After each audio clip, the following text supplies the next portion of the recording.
I feel like after now 2.5 years of doing it, that I finally feel like I kind of know more what I'm doing. But honestly, Cool. that first year was like, I had no clue.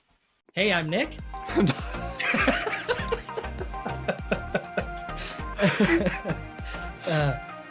Hey, I'm Nick. And I'm Graeme. And this is the Dude, Where's My Code podcast. And Graeme, this is episode number 6. We just had Brian Jenney on, who was giving us a bit of the lay of the land for his, how his career progressed, the team that he's currently managing, and he has an awesome story to share. Yeah, Brian's a great example of a non-traditional background when you think about people coming into engineering leadership of any kind. And I just love that he came and joined us thinking that, he was here to learn, and ultimately ended up teaching us a whole bunch of stuff. Yeah, absolutely. So we think you're really going to enjoy this one. If you could do us a favor, like and subscribe. And yeah, stay tuned, and we'll see you next time. Take care. In our, at least, I'm totally speaking for Nick, but I remember these conversations we had where we were like, it doesn't really matter what you call it or how it works. It's about, does it give you the coverage or confidence that you're looking for? And I think people get real hung up on unit tests being extremely atomic, and they have to run in sub 5 milliseconds or whatever these rules are. And it's like, sure, or we could just write the things that give us the confidence to ship. And then obviously if they're taking, if you feel like everything should be an end-to-end test, and you realize that your CI builds are taking you hours, then that's probably the next thing you're going to optimize. But putting a name to it and arguing about it isn't helping anybody. Yeah, I feel you. Makes for good content, though. Sure. Yeah, and so Brian, what's your backstory? Because from your notes, it's pretty interesting. It's I'm very curious to hear more about how you kind of I don't want to say facing challenges, but I'm assuming there's been some journey in what you're kind of focused on right now. Oh yeah. So I have a pretty salacious background story, but I could, so long story, kind of short, is most of my 20s were spent doing terrible stuff, kind of struggled with addiction issues, generally being a fool, getting involved in crime and stuff like that. Definitely not on a track that was leading anywhere near software. In fact, I didn't really use computers for the majority of my life. And then got sober, long story. Awesome. Now, but got sober, realized, hey, I got a lot of time on my hands. What do people do? I was in the Bay Area. I'm still in the Bay Area. And I was driving Lyft and Uber at the time too, on top of having a real job finally. And I would meet these software engineers. Like, oh, what do you do? Just making small talk. Oh, I write software. I'm like, oh, that sounds, I don't know what that means. Sure, whatever, And then I thought, maybe I'll check this out. It seems like there's a lot of people doing this. Obviously, I hear about it all the time. I went on Code Academy and I got hooked. And I was like, oh, this is the most fun you could ever have. This is nuts. And then I'm like, this is what I want to do all the time. And I'm like, I got to get paid for this. And then I, just kept learning until finally somebody would pay me. And then my real education started. I got my first full stack job as C# .NET developer, and doing IT support. And at this time I knew HTML, CSS, and jQuery. And I'm like, cool. And I'm like, I'll just be an email developer. I had no clue. And here I am working with these SQL administrators and these kind of old school programmers that really schooled me. And since then went to a couple startups. Now I'm working at Clorox, the bleach company, on a small team there doing e-commerce sites. And I manage a small team of developers here. And then I also own Parsity bootcamp, coding bootcamp. Oh, wow. That is awesome. Brian, I got to tell you something before we move on. I spent just under a year in the Bay Area, and I recall a conversation. I'm not saying it's you because I have terrible face memory, but I had a conversation with an Uber driver who told me they wanted to get into coding and they knew nothing about it. And we chatted about it on a drive. I don't know if it was you, but it is wild that I have that memory. And to hear you say that is amazing. I bet you that there's a lot of those, because I feel like there's especially now, back then I had no clue. I didn't even know what I didn't know. I was so naive back then. It's kind of funny. I've gotten more self-conscious the more I've been in this career, because now I'm very aware of all the things I don't know. But back then I was like, I don't know. People were really helpful too. Meeting guys like you, they were always super nice and wanted to help me out. One guy wrote me an email. He worked at Slack, when they were pre, massive Salesforce acquisition, and he wrote me a long email about everything I should learn and stuff like that. People were just overly, it was amazing. I had a really cool experience. That's awesome. That's inspiring to hear, for sure. The dev community is a nice community. overall. Right. I love hearing that. That's like, yeah, that's an awesome story to hear. Like getting sober, getting to a point where you're like, you know, I want to do something, and then finding code and being like, yep, that's the thing. Because I feel like a lot of people would be like, definitely not code. Like a lot of people shy away from it. They talk themselves out of it a lot, right? Like, oh, I'm not smart enough for it. I'm not good at math. I see tons of, you know, this, you know, negative self-talk. And the reality is like a lot of it just has to do with problem solving and like thinking through problems. If you can write down steps for solving problems, that's most of the work for the code, at least. So it's really cool that you had that experience and it got you here. So just, yeah, I'd love to hear it. Yeah, thanks, man. Yeah, I think there's few people that know that feeling. Like you know, when you solve a bug and there's like that feeling that you get, you're like, oh yes, this is so satisfying. I did this. Yeah. Once I got that feeling, like, okay, I need to get that a bunch. Yeah. Yeah. I'm curious. So going from being able to write code, so you mentioned that you're managing a team now. Mm-hmm. What was your like transition from being more of like an individual contributor into that role? Like how did it come up? What did it look like? I have a million questions about that I won't bombard you with all at once, but just really curious. Yeah, I'm curious to hear from you guys too, because you have much more experience in that. I feel like the junior manager, right? So I joined this team like as a senior engineer, and I was fully invested in going the IC track. I was a senior engineer at the last place. I'd been doing like failed at a startup I had done. And I thought, okay, I know I have enough experience and knowledge. I'm on a more junior heavy team. And I thought, cool, I can like help people, mentor people. I really enjoy doing that. I've worked at boot camps throughout my career. I was kind of enjoyed like I noticed that when I taught people, I'd also internalize knowledge. So selfishly, I knew that like, oh, this is a good way to accelerate my own career too. And my own knowledge is teaching others. And this is a team I could see myself being a bigger fish in a small pond here a bit. I was at like a really tech focused startup. I'm like, okay, I'm pretty average here. I got the senior and, you know, but I think I could have more influence here. So I went there, and then through a series of fortunate events, I guess I kind of got pushed into management. Like I saw myself leading projects and kind of speaking up in the room with product managers and working more with product and saying, hey, I think this is the approach we should take. I think these are the technical decisions we should make. I think this project is never going to get done on time. And I know that's not what you want to hear.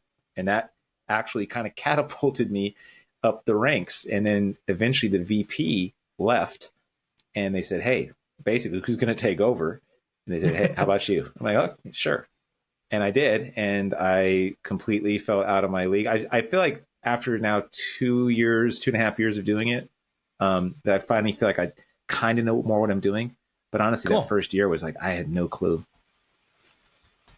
Yeah, that's an interesting transition, like that sort of stepping stone of mostly like tech leadership, where like I think team lead type of position where you're able to kind of take a little bit more responsibility over what's happening. This looks different in every company and every team and every organization, but you know, having different interactions with different types of stakeholders, different roles, and speaking on behalf of like an engineering group and sort of like a code base as well. So that's awesome.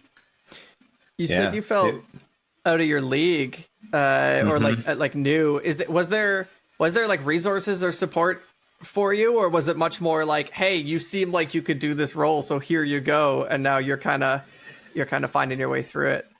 There was a bit more of a transition. I'm remembering it well. We had also a senior engineering manager at the time. She was there very shortly, but like I had a lot of one-on-ones with her, and I could see it coming. So I was like, hey, tell me, what should I be doing? Like Jira management, one-on-ones with people. What do those look like?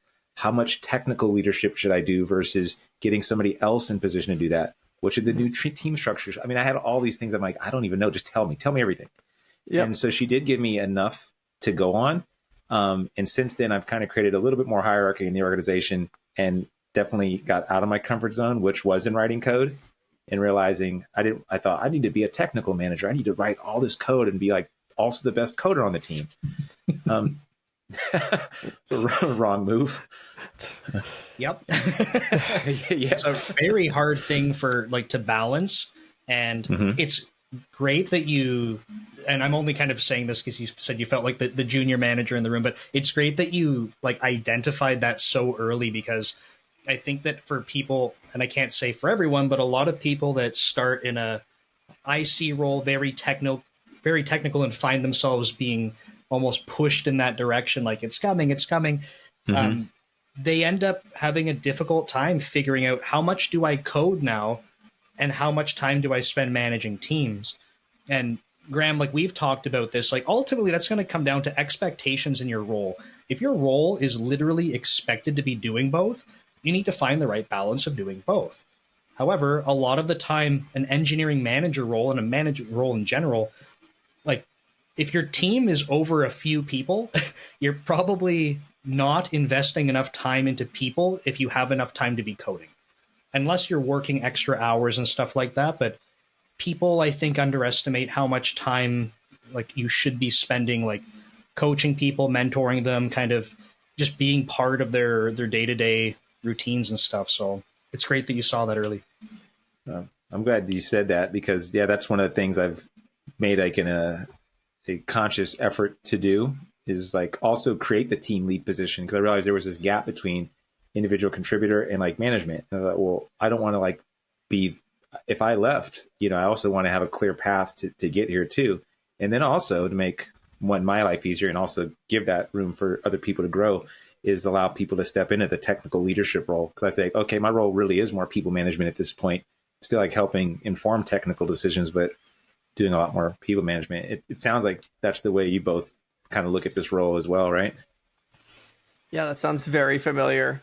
I had a director when I was at this startup in San Francisco who I really respected, and she was such an awesome director. And she took kind of my cohort of new managers, people who had kind of just moved into management, mostly from various IC roles. And we would meet once every couple of weeks. And she had this document, I forget what she called it. It was like Liz's big document of things to know about management. And she would basically just be like, anybody got anything interesting going on they want to talk about? And people would kind of raise like challenges they're having. Or if no one had anything, she'd be like, great, let's just start reading the sections that I've written. And it was everything from like performance management and like letting go of people, to like navigating compensation conversations, to, you know, skills growth for ICs on your team, managing people who overuse vacation or underuse vacation. Like it was like literally everything. I don't know how she did it. And did she make it up? It was just from her own experience. Yeah. Oh, that's awesome. Just in years of being a manager and a director, she kept this like playbook of being like a manager or a leader. And it was so good. And in there, she talked about when you're managing people, to her expectations of like the amount of time you're investing in them, she always said it was about 15 to 20% of your time per person, more if they're an underperformer. And that was always to me like, wow, I've got a team of 5 people. Like that's and one time I was sitting there and I had, because I used to write code poorly, I had a second screen open on my desk, and I always had my like Visual Studio Code IDE like open on something I was chipping away at, and it wasn't part of the sprint, right? It was not a mission critical. And she would just walk over and be like, "What is that?"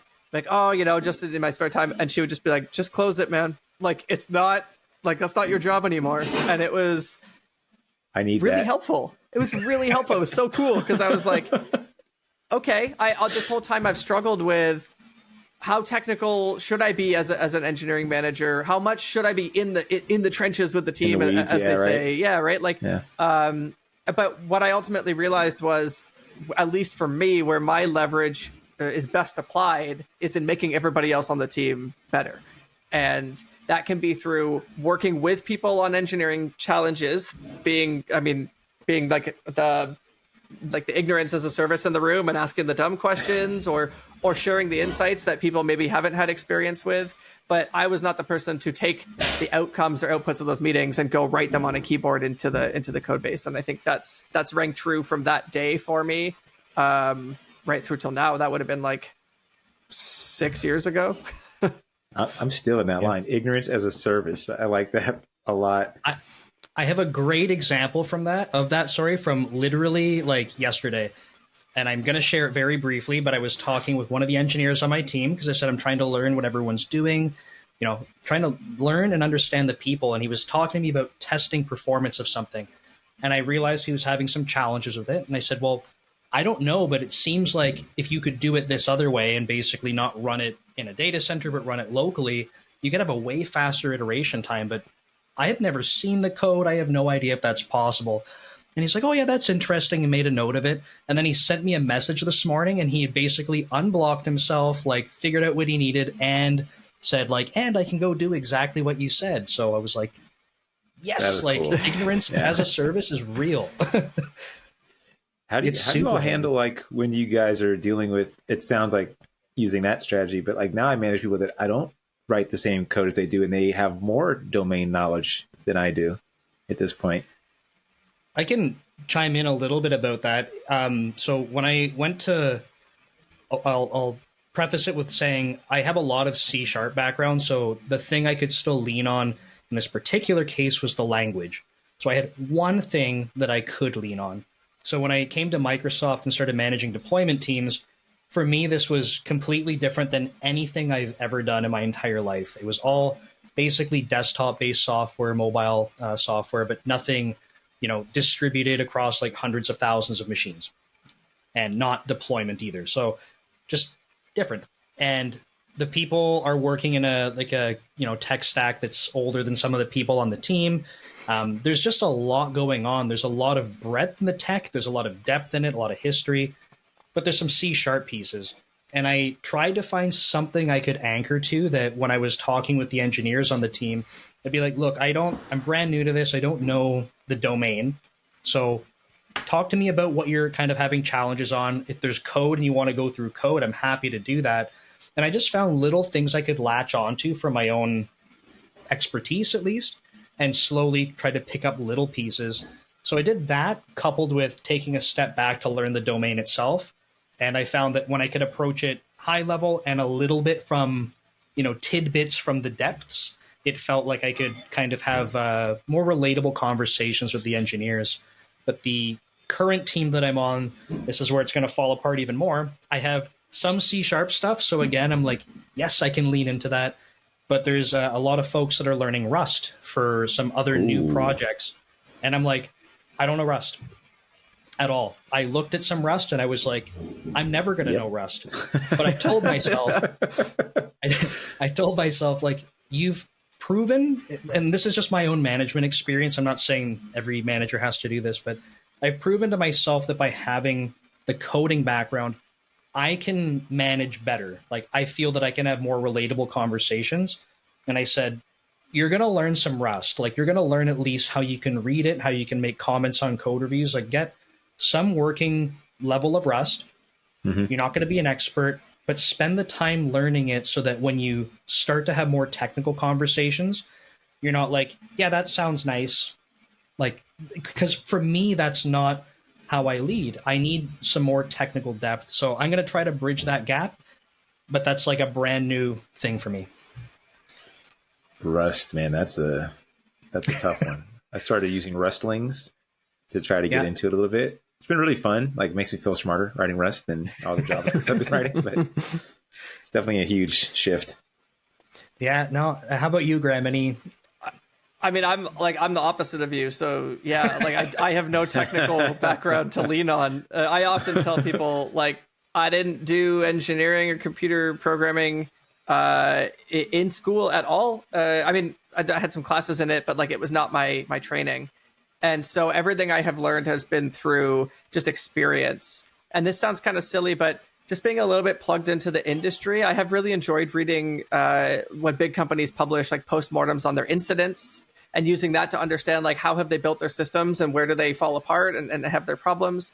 And then my whole thing is that being a good manager or leader of any kind really is actually about asking the right questions. It's not about having the right advice. And so for me, I make sure that I know enough about how systems work and the behaviors we're looking for out of our product to be able to ask the questions of the engineers that I may not have the actual answers to either. But just facilitating that conversation, I don't have to be up on all of the same tech as them, as long as we understand fundamentally what we're trying to achieve. And then they can go figure out what the actual mechanics are. And I mean, that makes me sound dumber than I probably am. I do understand like many concepts, but could I go write Like, could I go write a bunch of like RabbitMQ, like queuing workers right now? Like, no, but I can have that conversation with my team about when we should use them. And then the people whose job it is to be experts in that will go figure out how to do that. And then we can talk about, we've done that, but, we have a problem with like item potency, and we have like, events being repeated, and that causes problems in the database. And I can ask the right questions to say, well, how do we tackle that problem? Again, without needing to know the intricacies and the details. And that's been pretty successful for me. There are times when people start getting like up over me. And usually what I do is I say, hold on, like you're too much in the specifics of the implementation. And I want to come back to the behaviors that we're trying to create or the problems we're trying to solve. And ultimately, if we keep the conversation there, we will arrive at what we want to choose as a solution without necessarily having to know like what the lines of code look like. And that's what, I'm just always trying to sharpen my question asking skills. That's kind of been my approach now too. Like having more of I have a back-end team I've started managing that writes in PHP and like using Adobe Commerce Cloud, like systems just not familiar with, but overall system design and kind of business use cases, like, okay, I understand what we ultimately need to build. And then I kind of can lean on the team leads too for the technical implementation. But I have a principal engineer I work with too, and he's like the smartest guy I've met, and he doesn't write really any code either, but he knows so much because he knows like he really understands like the end-to-end system. He's like, okay, how does this e-commerce system work from like fulfillment through the website, through the back end, the legal issues, the business use cases, the goals of the company. And he knows all the right questions to ask, even though he doesn't write any code really. So he's kind of followed that same. He's kind of the guy I mimic a bit. Right. Yeah, that's definitely like a good set of skills to to try and copy.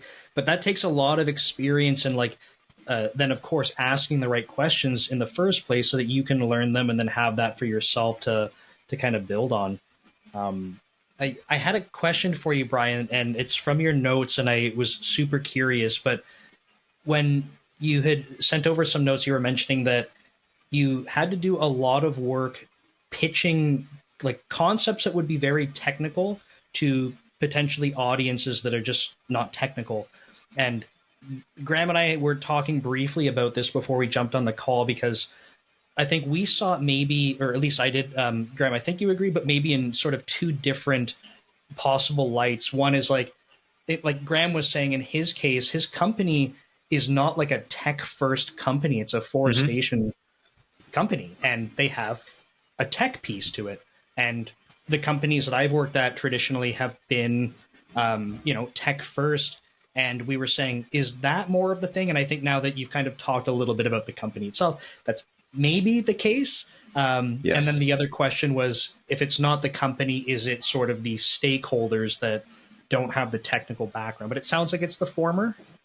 It's a bit of both. Yeah. So okay. that was, I took for granted a lot of things. I came from being on a pedestal at tech companies in the Bay Area as a startups, the free lunch and engineering team's huge and fly you around the world. Like, let's do a hackathon in, little Panama, and we're going to fly the team out. And then I go to some other companies like, oh no, you want to do what? Why would we write tests? That's more time you're not writing code. Or even something like, a hackathon. Well, what's the point? And it was making these use cases like, well, this isn't just like, but it also taught me a valuable lesson too, that like these things like didn't ask why. Like, what is the value of maybe having it? What is the value of writing these tests? We just do them, right? Yeah. And then sometimes it'd just be these simple questions, and I'd be, oh wait, why do we need to write this many tests? And I'd say, well, here's why. Like, you want to deploy faster, you want to get to market faster. Here's how we can do it. We have a small team. We're not going to expand. How can we make our team more efficient? Can test be a way to do that? Can CI/CD be a way to do that? What's CI/CD? Well, here's what it means. Here's what it means for you, for the product team. It means that you can tell this person this is going to come out on the day it's done, rather than waiting for a 2-week release cycle. And that's going to make you look better, right? So then it was selling in that way. The hackathon was a bit harder. It was the idea like, it sounds cool, but what is that? And why do we do that? We're not a tech company. And like cutting red tape. And then, so it was just learning like who my audience was. Cause for a while I was missing the mark. I was going too technical, not selling these things. I was talking about these things as if they were just inherently needed or necessary, and it just didn't compute. Yeah, that was a big one. Such a like interesting lesson, and I think that's important for like not just managers. Like I feel like that's such an important lesson for anyone going through software engineering in general, and probably like any other role ever. But I think about the fact that we spend a lot of time, like, well, at least as software engineers, you spend a lot of time probably talking with other software engineers. And if you're only talking with people directly on your team, for the most part, you're speaking like the same language, right? You might have something from your, you know, previous experiences where you have to be like, oh, but like, this is a thing that worked really well. Let me kind of bridge the gap a bit. I just feel like that's an easier jump. But you start talking to different roles, you start talking to different teams, you start talking to people with different backgrounds and stuff, whether it's up through management, up to VPs and stuff. Like your audience, if you cannot convey the meaning to your audience, like your communication is completely ineffective. So it's an amazing lesson.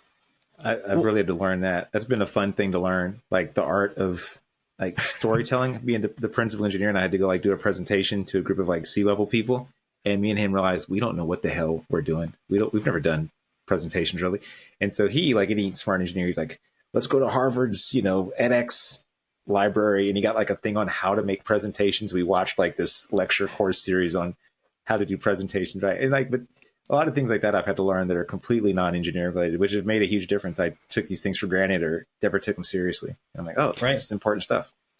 This is actually huge. I, like Nick said, I'm at a reforestation company. We're not tech first. More than half of the team has never worked in like the tech context or with a tech group. And I have been looking at it for the last year and a bit that I've been there as, oh, like these people haven't worked in tech before. So I have to like, I have to teach them the things. What I haven't done, and I just heard you say, and I'm like, I feel like an idiot now, is like, I haven't reflected on like, why do we do in engineering the things that we do so that I can take that why and like sell the why to the stakeholders. I've never done that. I've just taken for granted, no, we do this and I have to teach them that we do this. And I'm a little bit rattled because that's just, I love the perspective of like, let me introspect on why we even do it, because we take it for granted. We worked at tech companies time and time over and they all do the same thing. So it must be right. But first principles, like why? That's really cool. Yeah. And principal engineer, I got to give him a shout because he always gets me on that. He's like, why? What's the point? And I like that because it forces me sometimes like, wait, I don't really have a good reason why. Well, when it comes to communicating this stuff to the other stakeholders too, it's not only why, because if you answer why for you, that's not going to sell them. It's like why for them. Like it needs to be, it sounds funny, but it's like a sale to them. You need to sell them on why it's good for them. And like Graeme, this wasn't the focus of one of our last conversations, but it came up. I think I got on my soapbox to talk about tech debt, and I was like, I think people are missing the mark on tech debt. I'm going to do a brief soapbox here, but I think it's the exact same thing where if you're an engineering team trying to say like, we need to focus on tech debt, if you just tell people who are trying to prioritize things like, I want to go fix the bad code, they're going to say, that's nice. The customers don't care. And then people feel frustrated. They're like, management never listens. They don't prioritize it. That's why we always have to Boy Scout it. It doesn't matter how big the refactoring is. And I'm like, look, just you need to figure out how to communicate properly with your stakeholders, get on the same page. If you're not speaking the same language, like you're always going to be frustrated. Like it's not going to be just the tech debt. It's going to be the why are the deadlines being pushed out? Why did this bug happen? Fix the communication. Like that's the root. Soapbox over. But. Sales are important. You know, it's kind of funny how that like translates at all sorts of levels, like even individual. Like it's hard to sell that, and sometimes you're right. Sometimes like, well, you know, like no one wants to admit this, but sometimes you just got to just do it and just kind of get it done in the shadows, which I don't always agree with either. But But if you can prove like sometimes if you do it like in the shadows, right? If you're like, hey, look, this was done, and like that, like you have value to demonstrate. Like sometimes to get the data, right, Nick? Like to show like we did this and Yeah. look, there you notice go. how there's been less bugs in the last month Because as a it's result. different if you're like, Yeah. hey, look, I'm just doing stuff and like, too bad. That's a bad Yeah, spot to right. be in. Yeah. But to get Yeah. data to back up a point, I don't know if this is how people use the quote or whatever, but it's like, and I'm going to butcher it, but something about like, code speaks louder than words kind of thing. Like the proof is in creating something or doing something. And then you have something tangible to be able to say, it's not just me talking out of my butt, right? Like this is reality. That's kind of how I got the unit testing started when I got here, because they were like, I didn't have to sell it that hard. They said, yeah, we should do it. We really should. Just not enough time. Right. Okay. Too So yeah, bad. how did that talk us through that? How did that happen then? Well, I could see that people wanted already. I'm like, oof, you guys have some serious, like my first day, there was a big blow up of like code that wasn't properly reviewed. And I thought, this is a lot of code to put in. I'm like, I don't feel comfortable approving this. The guy's like, oh, it's kind of a little, my first day. So I'm like, all right, I guess I'll approve it. Blew up spectacularly. And then I saw how many test scenarios. Yeah, right. How many? Like, then we had to do a bunch of manual test scenarios. I'm like, oh, I've seen this before. I know this game. We should just write some unit tests. And it's like, oh yeah, I wish we could, but just no time, We don't. Yeah, no time, or it's impossible. Like, that code can't be tested. Exactly. That's way too hard. And so, of course, I used my spare time, to do it. I was like, okay, I'm still excited about this. I'm gonna write a couple like use cases, because like this is not a complex app. This is like front end stuff. It's just not that hard to test. Like we can write stuff. So I wrote a few like representative tests we could use and say, boom, here you go. Like I've already put it in here. Are you all ready to use it? And that way it was much easier than saying, here's like the 3 kind of scenarios you're likely to encounter. Here's how to use them. You can kind of copy and paste these and change some things around. And now it makes it, the barrier to entry is low. And then like that's what got the ball rolling. And then I did things like add thresholds and saying, now you can't commit code if the threshold drops. And that got us it got the ball rolling. So I 2 questions on it, and it's the same question, but for different audiences, I guess. So how did the team respond to it? And how did sort of people that are helping prioritize and kind of like, the people in charge, so to speak, like how did each of those audiences respond to, now we have something? Mm-hmm. Yeah. So the people on the team were excited. And I probably should have done more of this, but I probably should have got more buy-in from especially the junior people, because they hadn't written tests. So I kind of took for granted they would already just kind of jump in. Luckily, it was easy enough that I'm like, okay, these few test cases I've written, you can kind of copy and paste and we can teach you later. So then I went on a teaching campaign and I made some videos. I might say, here, watch these at your leisure. Here's some videos you can watch asynchronously. And then I worked with people individually. Now, for other people, that was an interesting sell, because I had to talk to product really didn't carry the way. They're like, okay, you added some tests, what? Sure, whatever. That's great. Does this mean it's going to take you longer to do stuff? Yeah, do we have to spend time writing tests every time now? Exactly. And so with them, I went the angle of like, well, you're right. That's a great point. So why don't we test the most critical paths? Because certain things cannot break in this app, right? So I played a little bit of like, devil's advocate, whatever you want to call it, where I said, what are things that cannot ever break here? Because the way we're working right now, this is going to break. And if you don't test it, so we should pick out some pieces that we can be very clear. And that way we can decrease our QA footprint, not by hiring less QA, but by not hiring more and more and more QA. And so you sold them on the thing that they cared about. That's what they care about, right? Like you introduced something where they're like, if we have to hire more people, that's going to suck. If we have to spend more time writing tests, that's going to suck. And you basically said, look, we can save on like not having to expand a testing team. And like there's this side effect where your stuff's not going to break. Like you might like that too. That was the thing. At that time, it was embarrassing because I think they had enough blowups that they were like beginning to feel really. And I'm like, our QA team, they can only do so much, right? There's like, there's a few websites that they can't manually test all this stuff every single time. It's just not scalable. Right. So yeah. And then we had less blowups, and I got to kind of prove saying, well, hey, look, we went from this many critical incidents to, X number of critical incidents. Win-win, right? People were generally happy and kind of left me alone. That's very cool. Those are the 2 questions I wanted to jump in right away and ask. Sorry, Graeme, didn't want to cut you off or anything if you had questions. No, not at all. It's really interesting.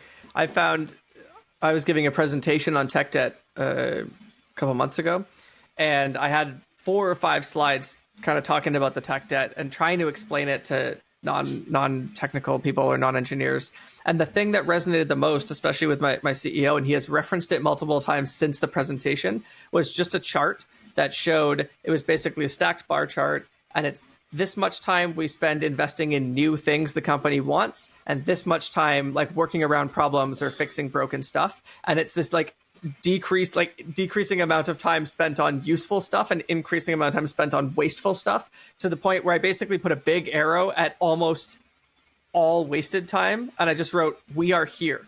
And I was pitching a migration and a big like tackle of a bunch of tech debt. And it was like, do you want your whole engineering time spent just dealing with like bullshit all the time, or do you want them building the stuff that moves the business forward? And if so, we need a bit of time now to get out from under this. And it was like, I'm sold. I don't need to hear any more. And despite all the like attempts I had made to explain what tech debt is and all the strategies, it just took a simple diagram, which was, you're spending this much money on the salaries of 6 engineers, and 90% of that is being wasted to this like inefficient code that we have. Give us some time to fix that, and you get this 90% back into innovative building. And that was just the quickest sell. Dude, I'm stealing that too. I think you could. I stole that in Google, so I'm sure if you Google like tech debt chart, it's,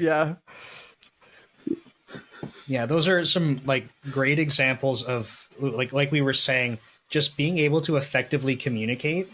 Like, it's not even, I go back to, okay, engineers on teams might complain about not getting priority for tech debt.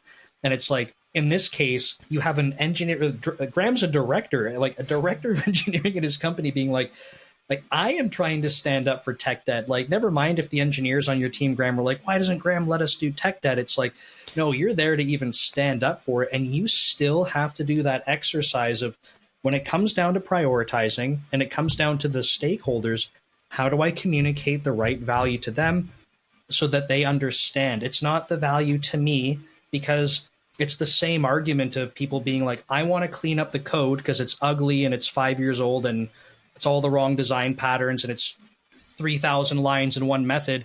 It's like, look, do the customers care? Because it's working. Yeah. Like, they don't care. So what's the argument, the value add that you're going to pitch? You know what? There's a thing here. Just around a good leader being able to provide the right amount of business context to the team members, that they can connect the dots or draw the line between the business value, the customer value of any work that they're doing. And I think we talked, I don't know, some episodes ago about sharing context with the team as a leader, and how you kind of like clarify areas of ambiguity and how much information you share back to your team. And my team members, I will say this because they know that I know, but I take a lot of crap from them about like not giving them more time to fix some of the areas that we know there are dragons that we want to deal with. So right now we're doing a web migration. We're moving our front end from a very old vanilla JavaScript type app to a React-based front end. And so this migration right now is almost purely porting functionality from old web app to new web app. And as we're doing that and we're like writing the correct APIs to serve the right data for the front end, they're saying, oh, we want to revamp this data model for multiple sets of data models. And I've told them time and time again, no, not right now. And they're like, but now seems like the right time. And this is a really like something I've encountered that is a more junior level thinking is, hey, we're doing this in this space right now. We should also tackle this data model revamp.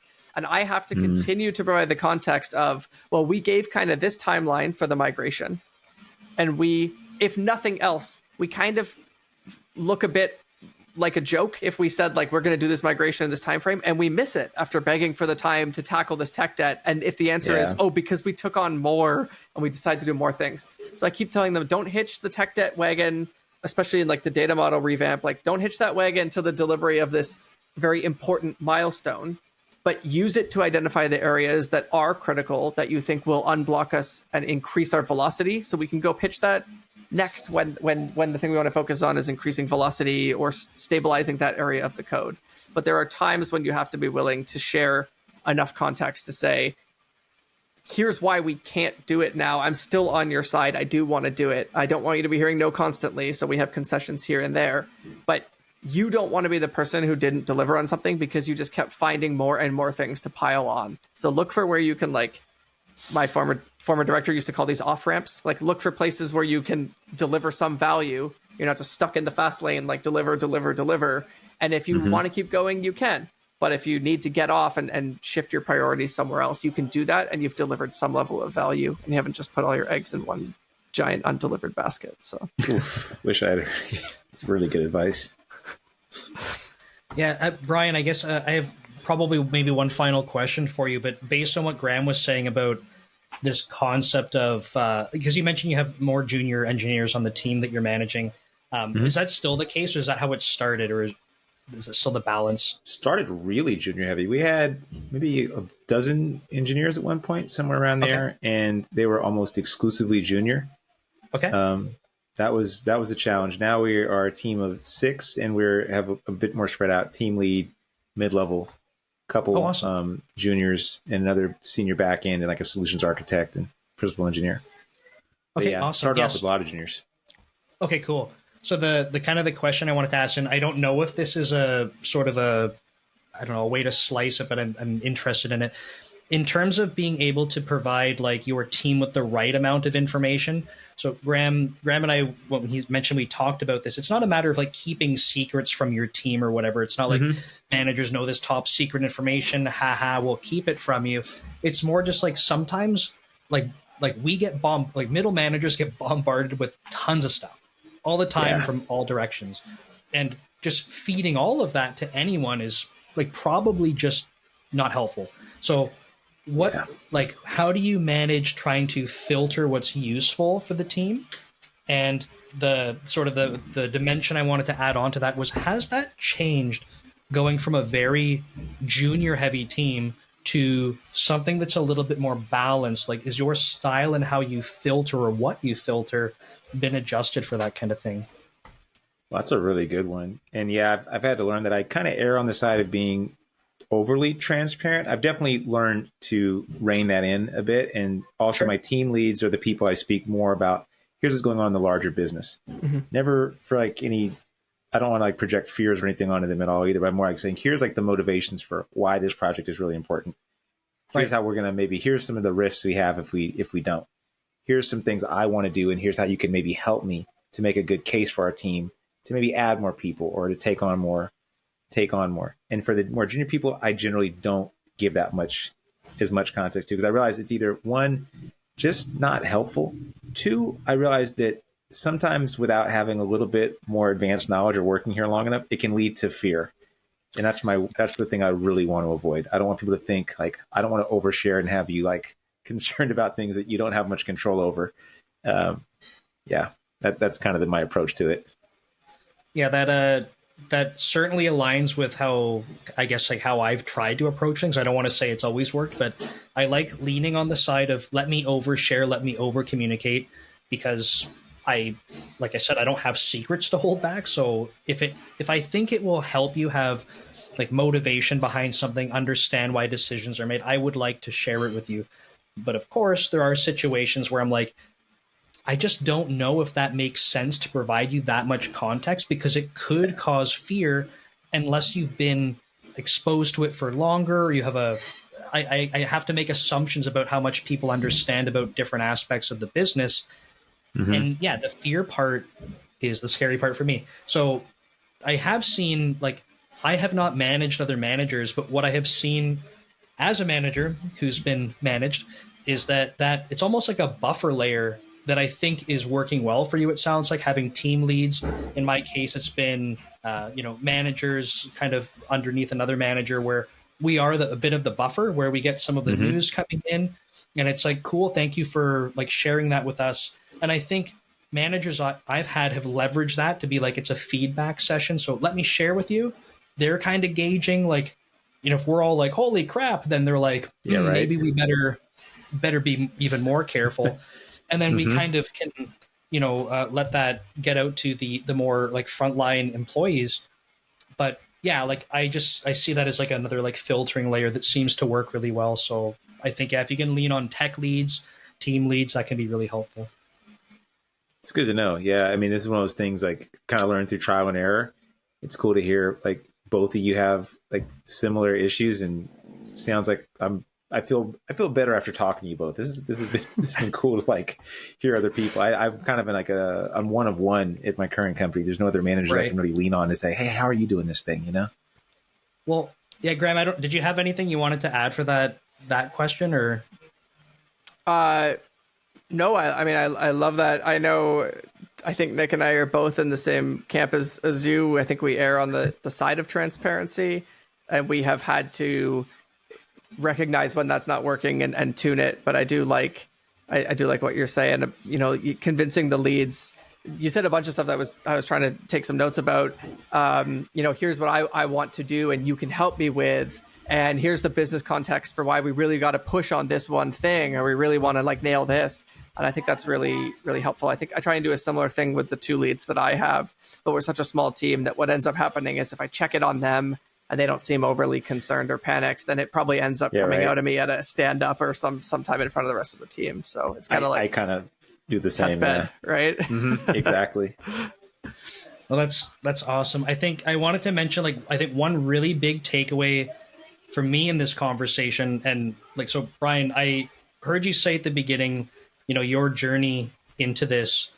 For me, that was pretty touching. I wanted to kind of reflect on the fact that you came into this probably, you know, later than some other people who set off for school and were like, I'm doing this like right away, and like overcame some obstacles for sure, right? Like that's incredible. And then you were able to find this, and it's like it didn't matter when you started. Like you were like, I'm starting, I'm doing it after overcoming the things in your life, and you did it. And like that for me is like, I want to like put that on a sign and be like, it doesn't matter when you start, just get started. Like whenever you're ready to do it. I appreciate that. And I wish I had to start over. I would definitely tell my kids, like, don't do what I did. I self-inflicted all that stuff. It was not, I'm lucky, very lucky that I overcame it, because it definitely is not the most likely outcome. But yeah, I appreciate that. Thank you. And yeah, for sure. It's weird when people say, oh, I'm 30. Should I get started? I'm like, yeah, do whatever you want. Yeah, do it. Yeah, do it. Thank you for sharing that. That's incredible. And one final thing that I want to add too is like you've been saying throughout the conversation, like, you know, like kind of junior to this, like inexperienced, but everything you've mentioned, I was like, I feel like you are fast tracking all of the stuff that I was like totally missing. And like the fact that you were like, oh, I learned this within a couple of years. I'm like, like good for you, man. Like that took me like 8 years to figure out. So like, awesome. Maybe that comes from having more life experiences prior to be like, I'm literally, I'm an adult. I know how to make decisions. I think for me, I was like, I have no idea what I'm doing. So I think you're doing an amazing job, and it's just a really awesome appreciate story. that. That's really made me feel good. Yeah, this has been a great like conversation. Thank you both, because like this has been, I just haven't been able to speak with many people about this stuff, and to hear from you two, it makes me feel like more confident. Like, okay, good. I'm not totally lost here. We're all a little lost, I'd say. We're all lost. We're just lost together. And that's the thing too, I suppose, right? You know, but no, this has been really cool to hear your stories too. I think it is an interesting point. Like a lot of people move from IC to management, and when you're an IC, you're surrounded by people in your company usually, and also just in the community, and everyone's talking about the same stuff and they're learning together. And you get into management, it's the new tier of like, I think there's more of an expectation that managers would just be able to deliver. There's way less training, way less room for skills growth than in the IC role. And so it is, I mean, a personal struggle of mine moving into the director role has been, I don't have a lot of peers with much more experience than me to lean on. And then I got to fumble through this as well. So yeah, it's, you know, we're all figuring it out, but I think as long as you have the right values in place and you're pursuing the right things, which through today's conversation, I think we're all very aligned on what kind of the things that you've demonstrated and talked about. I think that's, you know, all one can really hope for. I'm also a big sucker for an eclectic background. Like I love, like, no offense to Nick. Nick's like the prototype, came through school and got an engineer. Yeah. I like that background. I have said publicly, Nick is one of the most talented engineers and managers I've worked with. So I no shade. But I do love hearing and demonstrating that there are other paths into this. I mean, I'll share a quick personal story. Growing up in Waterloo, it is a very tech city. and we have the University of Waterloo, which is our engineering school. And when you work at a startup or a tech company in Waterloo, you go to these hackathons or you go to big public events. And I have a specific memory of going to these events and people saying, oh, like, what program did you study at Waterloo? And I would say, oh, no, I went to Conestoga College for electrical. And people have physically turned their backs to me during conversations. And it's a very, like, at the time, it was like, I feel terrible. I feel like should I go back to school and take engineering to fit into this community? And now that I've got where I am in my career, it's like, no. Doing psychology for some of school, doing business for some of school, doing some electrical engineering, building race cars have all been a contribution to where I am today. And I think that the more I hear stories like yours and other people who don't have this traditional, I went to school for engineering, I was an engineer at a couple of companies, I became a manager, and I'm like wildly successful because of it. I just think it's really important for people to hear. There's people in software testing roles, there's people in product roles, there's people not in tech today who are all thinking about it. And it's intimidating. And I love when people are in a position like this and able to say, no, my life experiences are different, but I'm here and I'm applying those things every day. So I think that's so cool. Appreciate it, man. Yeah, it's yeah. I mean, everybody has like a way in here if you're willing to work hard and do the stuff. Absolutely. Well, Brian, I think if I can speak for Graeme, I think we want you back on at some point. We can pick a time in the future. We'll get you back on here and hear how things are progressing and changing. That would be awesome. If you'll have us again, that would be great. Cool. Oh yeah. And if you can, Nick, go ahead. Just as or maybe we're about to say the same thing. I was just thinking as we wrap, like, Brian, I heard you mention not just the position you have as a manager, but the boot camp as well. And I don't know if there's like something you want to share or mention about that, because I just like, maybe if there's a short pitch, I'm curious to hear a bit about it. Yeah, and we'll get it in the comments and stuff below when we post everything, so people will have that there too. Yeah, that's fine. I mean, I can, it might be. Yeah, let's hear we want to hear the pitch. Okay, yeah, now I'm like, on the spot. Parsity. Parsity is a very, very small full stack coding program. We take career changers and we help them become software developers, pair them with software engineering mentors, full stack curriculum, have them deploy projects, work with us in transition into tech. And we're super small and privately owned. So we're one of like the few boot camps that hasn't been like eaten up by the big ones, meaning we move fast. I've got to introduce a lot of cool new stuff in there, like Next.js, unit testing, coming soon, probably AWS, and there's other cool stuff. It's a very personal, high touch program, which is different. And it's also like an extension of kind of what I do as a manager. So I thought it was a really cool extension, like into business, using that same the things I like to do. That's awesome. Love it. Yeah. And I'll get the details from you. And like I said, we'll make sure we share them in the comments and the description and stuff. So sure. Brian, I just want to say thanks again. Like, this is an awesome conversation. Like, we learned so much from you. I know you said like, oh, this is nice and reassuring for you, but like, truth is we're both like, we don't know what we're doing. So like, you're reassuring us. So thank you so much. Dude, thank you guys, man. I got to watch this show. This is like really cool. I love you guys are doing this. This is a very cool idea. Well, thank you. Yeah. So, for the others that are watching and listening, if you want to do us a favor, give this a like, subscribe so you can see more awesome conversations like this. And we will see you all next time. Take care. Thank you.